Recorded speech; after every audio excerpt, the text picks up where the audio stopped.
जय माता दी। माता दुर्गा की कृपा आप पर और आपके पूरे परिवार पर सदा सर्वदा बनी रहे।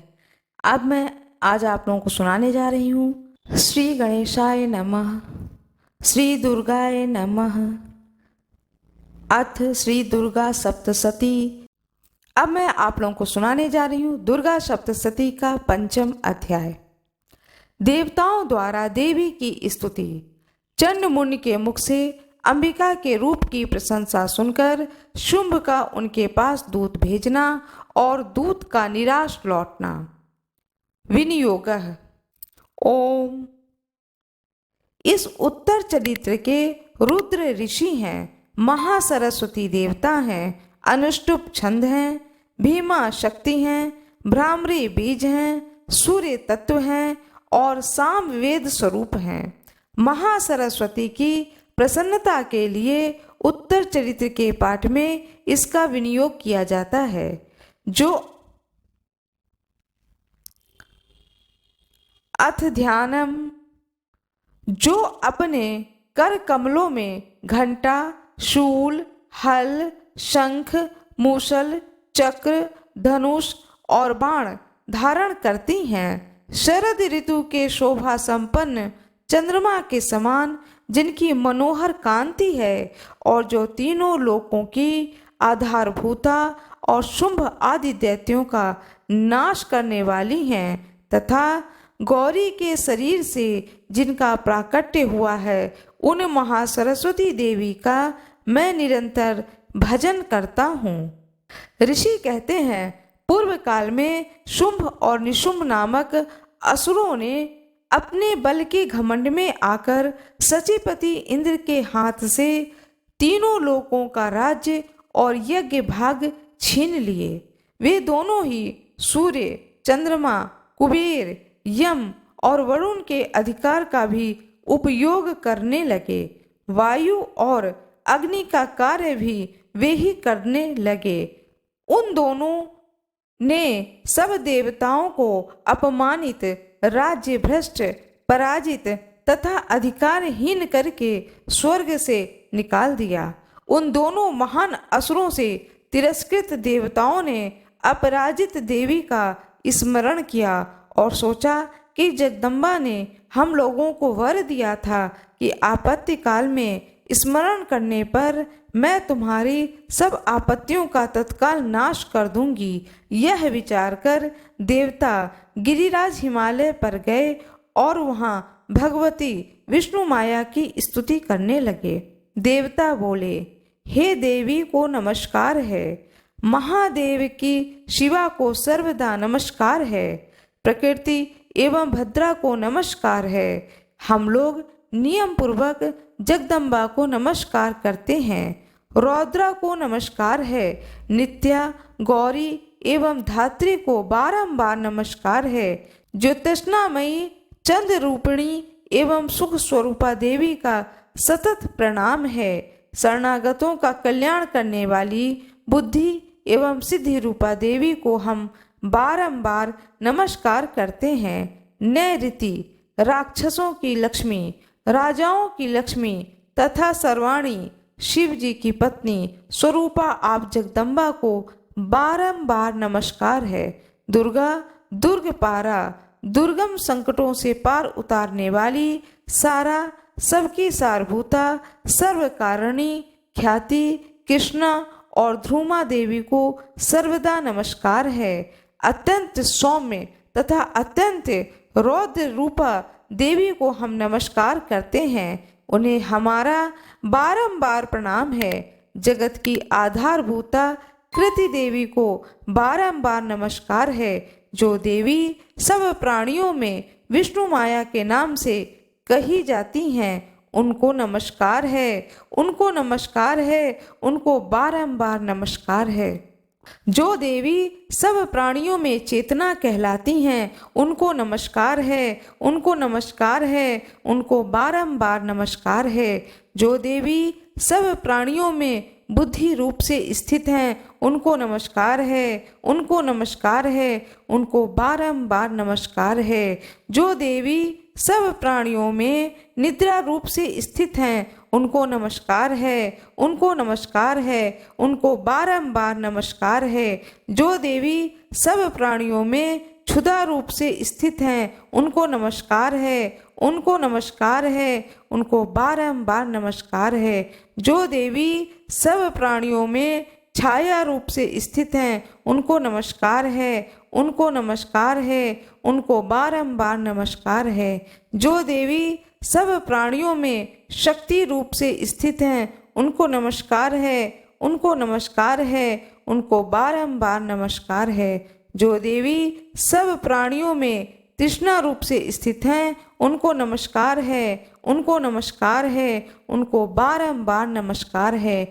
जो देवी सब प्राणियों में शांति रूप में स्थित हैं, उनको नमस्कार है, उनको नमस्कार है, उनको बारंबार नमस्कार है। जो देवी सब प्राणियों में जाति रूप में स्थित हैं, उनको नमस्कार है, उनको नमस्कार है, उनको बारंबार नमस्कार है। जो देवी सब प्राणियों में लज्जा रूप में स्थित हैं, उनको नमस्कार है, उनको नमस्कार है, उनको बारंबार नमस्कार है। जो देवी सब प्राणियों में शांति रूप से स्थित हैं, उनको नमस्कार है, उनको नमस्कार है, उनको बारंबार नमस्कार है।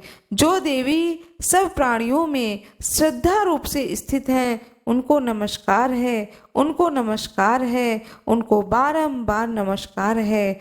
जो देवी सब प्राणियों में कांति रूप में स्थित हैं, उनको नमस्कार है, उनको नमस्कार है, उनको बारंबार नमस्कार है।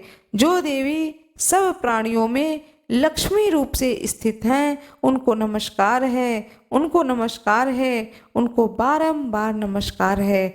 जो देवी सब प्राणियों में वृत्त रूप से स्थित हैं, उनको नमस्कार है, उनको नमस्कार है, उनको बारंबार नमस्कार है। जो देवी सब प्राणियों में स्मृति रूप से स्थित हैं, उनको नमस्कार है, उनको नमस्कार है, उनको बारंबार नमस्कार है। जो देवी सब प्राणियों में दया रूप से स्थित हैं, उनको नमस्कार है, उनको नमस्कार है, उनको बारंबार नमस्कार है। जो देवी सब प्राणियों में तुष्टि रूप से स्थित हैं, उनको नमस्कार है, उनको नमस्कार है, उनको बारंबार नमस्कार है। जो देवी सब प्राणियों में माता रूप में स्थित हैं, उनको नमस्कार है, उनको नमस्कार है, उनको बारंबार नमस्कार है। जो देवी सब प्राणियों में भ्रांति रूप से स्थित हैं, उनको नमस्कार है, उनको नमस्कार है, उनको बारंबार नमस्कार है। जो जीवों के इंद्रिय वर्ग की अधिष्ठात्री देवी एवं सब प्राणियों में सदा व्याप्त रहने वाली हैं, उन व्याप्ति देवी को बारंबार नमस्कार है। जो देवी चैतन्य रूप से परे इस संपूर्ण जगत को व्याप्त करके स्थित हैं, उनको नमस्कार है, उनको बारंबार नमस्कार है। पूर्व काल में अपने अभिष्ट की प्राप्ति होने से देवताओं ने जिनकी स्तुति की तथा देवराज इंद्र ने बहुत दिनों तक जिनका सेवन किया, वह कल्याण की साधना भूत ईश्वरी हमारा कल्याण और मंगल करे तथा सारी आपत्तियों का नाश कर डालें। उदंड दैत्यों से सताए हुए हम सभी देवता जिन परमेश्वरी को इस समय नमस्कार करते हैं तथा जो भक्ति से विनम्र पुरुषों द्वारा स्मरण की जाने पर तत्काल ही संपूर्ण विपत्तियों का नाश कर देती हैं, वह जगदम्बा हमारा संकट दूर करें। ऋषि कहते हैं, हे राजन, इस प्रकार जब देवता स्तुति कर रहे थे उस समय पार्वती जी देवी गंगा के जल में स्नान करने के लिए वहां आईं। उन सुंदर भवों वाली भगवती देवी ने देवताओं से पूछा कि आप लोग यहाँ पर किसकी स्तुति कर रहे हैं। तब उन्होंने शरीर कोश से प्रकट हुई शिवा देवी बोली, शुंभ दैत्य से तिरस्कृत और युद्ध में निशुंभ से पराजित हो यहाँ एकत्रित हुए ये समस्त देवता यह मेरी ही स्तुति कर रहे हैं। पार्वती जी के शरीर से अंबिका का प्रादुर्भाव हुआ था, इससे वह समस्त लोकों में कौशिकी कही जाती हैं। कौशिकी के प्रकट होने के बाद पार्वती देवी का शरीर काले रंग का हो गया, अतः वे हिमालय पर रहने वाली कालिका देवी के नाम से विख्यात हुईं। तदंतर शुंभ निशुंभ के भृत्य चंद्रमुंड वहां आए और उन्होंने परम रूप धारण करने वाली अंबिका देवी को देखा। फिर वे शुंभ के पास जाकर बोले, महाराज, एक अत्यंत मनोहर स्त्री है जो अपनी दिव्य कांति से हिमालय को प्रकाशित कर रही है। वैसा उत्तम रूप कहीं किसी ने भी नहीं देखा होगा। हे असुरेश्वर, पता लगाइए वह देवी कौन है और उसे ले लीजिए। स्त्रियों में तो वह रत्न है, उसका प्रत्येक अंग बहुत ही सुंदर है। वह अपने श्री अंगों की प्रभा से संपूर्ण दिशाओं में प्रकाश फैला रही है। दैत्यराज, अभी वह हिमालय पर ही मौजूद है, आप उसे देख सकते हैं। प्रभु, तीनों लोकों में मणि, हाथी, घोड़े आदि जितने भी रत्न हैं, वे सब इस समय आपके घर में शोभा पाते हैं। हाथियों में रत्नभूत ऐरावत, वह पारिजात का वृक्ष, वह उच्च श्रवा घोड़ा, यह सब आपने इंद्र से ले लिया। हंसों से जुता हुआ यह विमान भी आपके आंगन में शोभा पाता है। यह रत्नभूत अद्भुत विमान जो पहले ब्रह्मा जी के पास था, अब यहाँ आपके यहाँ लाया गया है। यह महापदम नामक निधि आप कुबेर से छीन लाए हैं। समुद्र ने भी आपको किलंजनी नामक माला भेंट की है जो केसरों से सुशोभित है, जिसके कमल कभी कुम्हलाते नहीं हैं। सुवर्ण की वर्षा करने वाले वरुण का छत्र भी आपके घर में शोभा पाता है, तथा यह श्रेष्ठ रथ जो पहले प्रजापति के अधिकार में था, अब आपके पास मौजूद है। दैतेश्वर, मृत्यु की उत्क्रांतिदा नाम वाली शक्ति भी आपने छीन ली है, तथा वरुण का पाश और समुद्र में होने वाले सब प्रकार के रत्न आपके भाई निशुंभ के अधिकार में है। अग्नि ने भी स्वतः शुद्ध किए हुए 2 वस्त्र आपकी सेवा में अर्पित किए हैं। हे दैत्यराज, इस प्रकार सभी रत्न आपने एकत्र कर लिए हैं, फिर भी यह स्त्री में रत्न रूप कल्याणमय देवी है, इसे आप क्यों नहीं अपने अधिकार में कर लेते हैं। ऋषि कहते हैं, चंद्रमुंड का यह वचन सुनकर शुंभ ने महादैत्य सुग्रीव को दूत बनाकर देवी के पास भेजा और कहा कि तुम मेरी आज्ञा से उसके सामने ये बातें कहना और ऐसा उपाय करना जिससे प्रसन्न होकर वह शीघ्र ही यहाँ आ जाए। वह दूत पर्वत के अत्यंत रमणीय प्रदेश में जहाँ देवी मौजूद थी गया और मधुर वाणी में कोमल वचन बोला। दूत बोला, हे देवी, दैत्यराज शुंभ इस समय तीनों लोकों के परमेश्वर हैं। मैं उन्हीं का भेजा हुआ दूत हूँ और यहाँ तुम्हारे ही पास आया हूँ। उनकी आज्ञा सब देवताओं तक एक स्वर से मानते हैं, कोई उनका उल्लंघन नहीं कर सकता है। वे संपूर्ण देवताओं को परास्त कर चुके हैं। उन्होंने तुम्हारे लिए जो संदेश दिया है उसे सुनो। संपूर्ण त्रिलोकी मेरे अधिकार में है, देवता भी मेरी आज्ञा के अधीन चलते हैं। संपूर्ण यज्ञों के भागों को मैं ही पृथक पृथक भोगता हूँ। तीनों लोकों में जितने श्रेष्ठ रत्न हैं वे सब मेरे अधिकार में हैं। देवराज इंद्र का वाहन ऐरावत जो हाथियों में रत्न के समान है मैंने छीन लिया। क्षीर सागर का मंथन करते समय जो अश्वरत्न उच्छे श्रवा प्रकट हुआ था उसे देवताओं ने मेरे पैरों पर पड़कर समर्पित किया। सुंदरी, उनके सिवा और भी जितने रत्नभूत पदार्थ देवताओं, गंधर्वों और नागों के पास थे वे सभी मेरे पास आ गए हैं।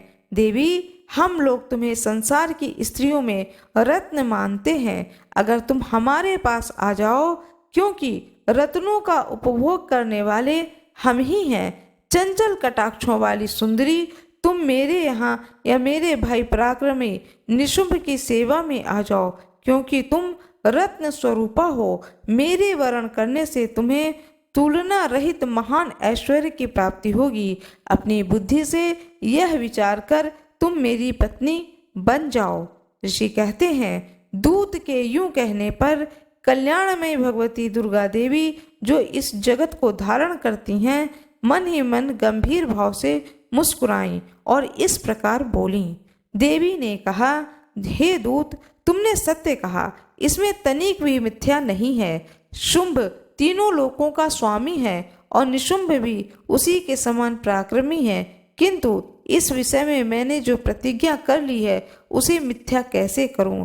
मैंने अपनी अल्प बुद्धि के कारण पहले से जो प्रतिज्ञा कर रखी है उसे सुनो। जो मुझे संग्राम में जीत लेगा, जो मेरे अभिमान को चूर्ण कर देगा तथा संसार में जो मेरे समान बलवान होगा वही मेरा स्वामी होगा। इसलिए शुंभ अथवा महादैत्य निशुंभ स्वयं ही यहाँ पधारें और मुझे जीतकर शीघ्र ही मेरा पानी ग्रहण कर लें। इसमें विलंब की क्या आवश्यकता है? दूत बोला, देवी, तुम घमंड में भरी हो, मेरे सामने ऐसी बातें ना करो। तीनों लोक में कौन ऐसा पुरुष है जो शुंभ निशुंभ के सामने खड़ा हो सके?